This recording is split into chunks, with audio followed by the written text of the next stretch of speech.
Yan ang call center agent.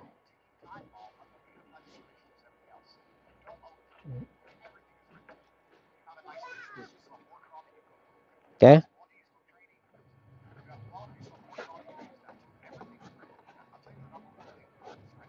Ito tumigil na yung ulan.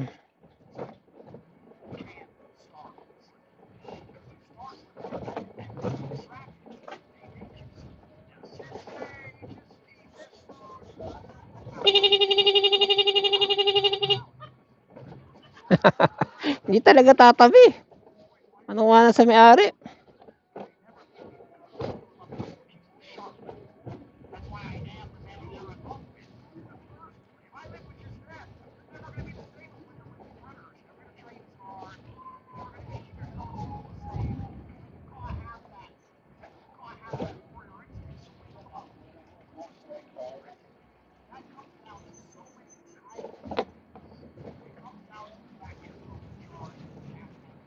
Ay!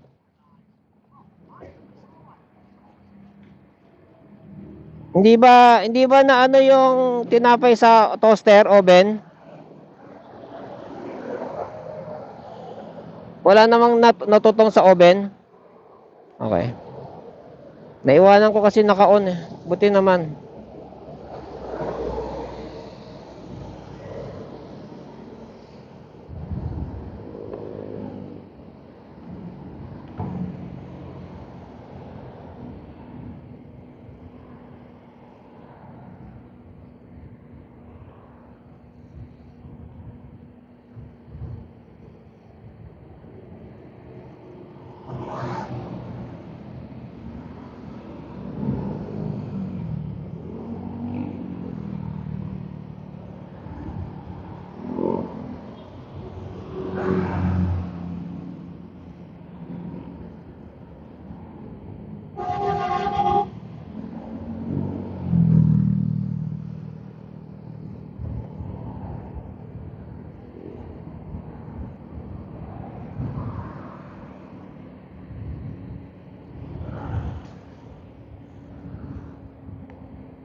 Pansin mo si Trixie, parang sobrang tanda niya na maglakad.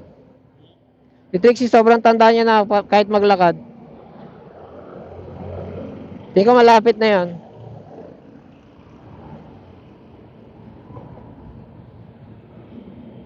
Hindi na siya umabot ng December.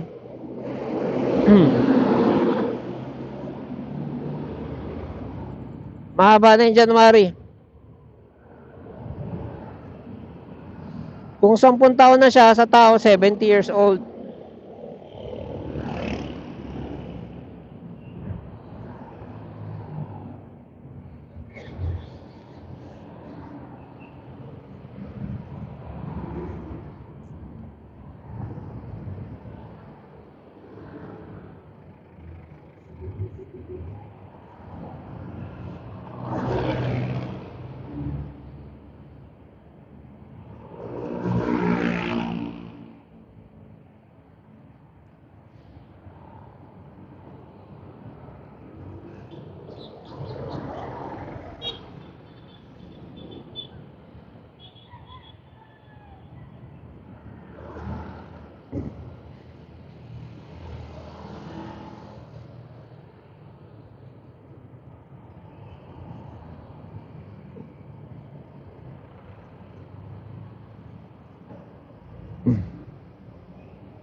Bakit sa inyo nakakakita ako na naka-short lang? Pwede sa inyo mag-short?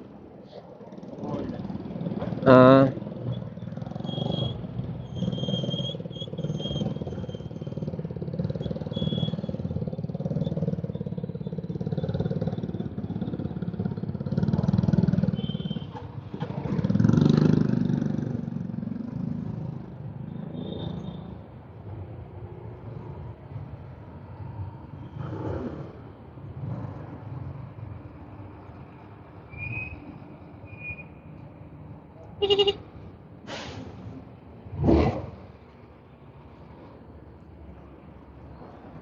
Eto.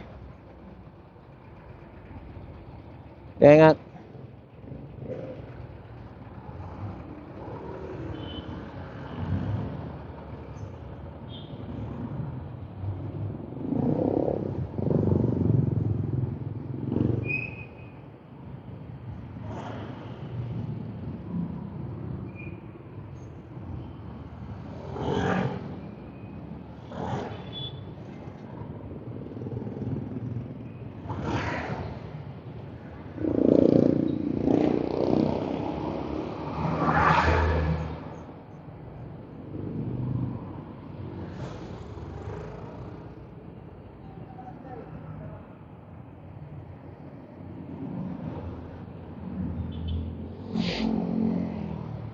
sa likod ko talaga yung truck, putya.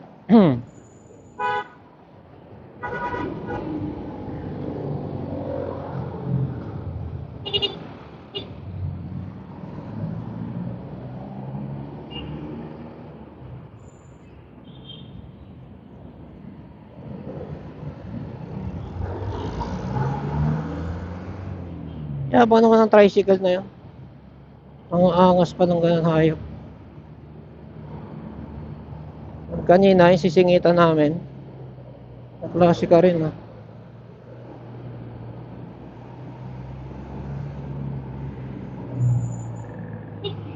Panay na panay ang biyahe nun, ha.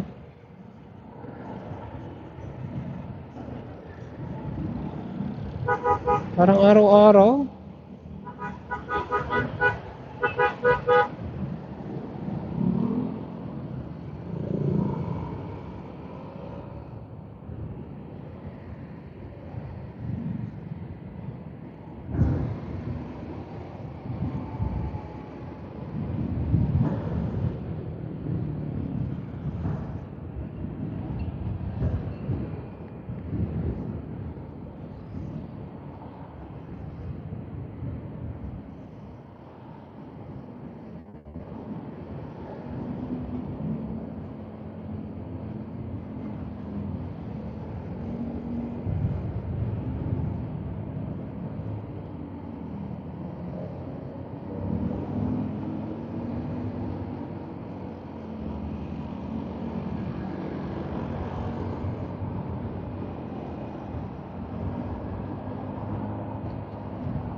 Going back dun sa topic ko kanina about pipili ka ng partner na marunong magsabi ng ano, it's okay pag nag-fail. Why? Lalo na kapag ang ano mo is maging entrepreneur, negosyante. Kasi ang entrepreneur niyan, ang entrepreneur will fail 100 up to 1,000 times. Bago, oy puchik, may butas na naman, shit. Bago mo mahanap yung success, napakaraming failure niyan. Totoo lang. Minsan successful ka na, magpe-fail ka pa rin. Yung kung ang partner mo, isang pagkakamali mo lang, oh nakita mo na, ganun sa'yo, wala. Mag-single ka na lang, huwag ka na mag-jowa. Na ibig ko sabihin, kasi I don't blame teacher, kasi trabaho niya yun. Trabaho niya, maghanap ng fault ng bata, di ba? Oh, grade 1, wrong. Oh, number 2, wrong. Tinuro ko na yan, wrong ka pa rin. Oh, di ba? Yun ang dinidiin nila, yung mga wrong ng bata eh.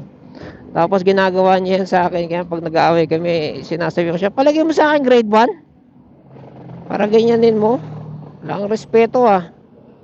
No, kasi para sa kanya, ano, kailangan equal or higit pa yung babae sa lalaki. Ano siya international president siya ng ano, God, yung women are equal to men or ano, or better. Tapos meron pang essay yon. Akalain mo ako pinagawa ng essay kasi English daw. Noong una, sabi ko, Dad, gawa mo nga ako ng essay ganito, mahirap English eh. Noong nakita ko yung isusulat, yung topic, sa puta na, kung mo pagagawin yan, hayop, kaya pala ganyan katumrato sa akin, yung pala yung ano, yung pala yung panata nyo.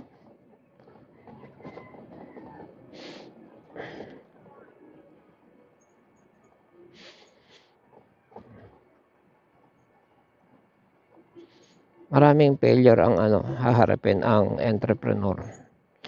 Balik tayo dun sa sabon. Isipin mo, o sige kung malabnaw yung sabon ko, bibili ako ng pampalapot. Hindi, kung kulang sa bula, bibili, dadagdagan ko na. Ganun. Hindi yung, ayoko gamitin yung sabon mo, ang pangit mo, huwag ka nang gagawa ng kanang bili. Wow. Paano pa yan? Ngayon, may napanood ko kahapon na ang ganda pala na gawing negosyo yan. And daming failure niyan. Pag sinimulan mo yan, paano yung kada fail mo? Wrong! Kaya kung pipili kayo ng mga pangasawa nyo, make sure na marunong mag-encourage. Kahit wrong. Kapag wrong. Kapag wrong. Kasi marami kang magiging wrong sa buhay. Hindi lang sa negosyo. Kung bigyan ng emphasis yung wrong, bigyan mo ng emphasis yung success. Sample. Wow! Isang balde na ano mo, 350 lang, isang balde na. Sasabihin ko, kaya lang medyo malaman. Di, okay na yun. At least matipid, di ba? Pero ilang buwan na tayo, wala pa sa kalahati yung ano. Marami pa sa ilalim, maraming bote pa yun. Kung ganun ba, di ma-encourage yung asawa mo na. Actually, matabang pa yan. Sa susunod na timpla ko, tatapangan ko pa para para masihan ka sa bula. Diba? Kung ganun encouragement, ma-encourage yung partner mo. Si teacher, hindi ako nagkukulang dyan sa sabihan siya ng, hindi lang sabihan actually, rebuke. In English, rebuke. Sa Tagalog, pagalitan. Pagalitan ko yan. Wag mo akong pagagalitan sa mga mali ko.